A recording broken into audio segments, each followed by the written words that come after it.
Hundreds of same-sex weddings have taken place in Thailand this morning after a law recognising equal marriage came into effect. The legislation gives members of the LGBT community the same rights as heterosexual couples to share assets and adopt children. Our Southeast Asia correspondent Jonathan Head has this report. In a riot of colours and costumes, same-sex couples converged on a cavernous ballroom in central Bangkok to do something they could never do until now: get married.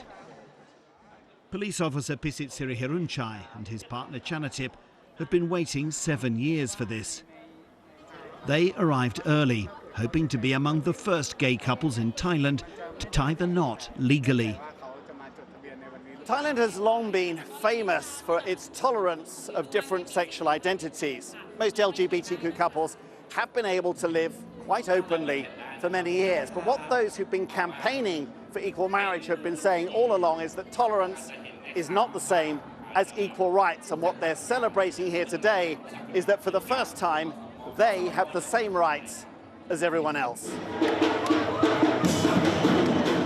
We first met Pisit and Chanatip at last year's Pride March in Bangkok.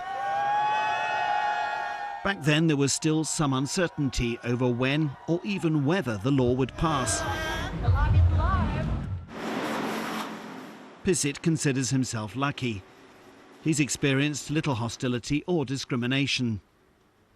At the police station where he works, he says his fellow officers have been very supportive.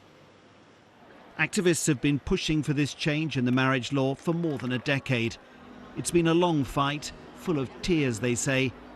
But today, hundreds of couples were able to show off the coveted marriage registration document they've wanted for so long. I'm very, very happy, said Pisit, because this is what we've been waiting for. It's the ultimate happiness for us as a couple to experience this for the first time.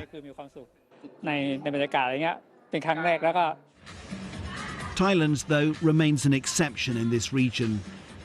Rather than follow its example, in so many other Asian countries, because of religion, tradition, or the simple lack of political freedom, equal marriage is still a very distant hope. Jonathan Head, BBC News, Bangkok.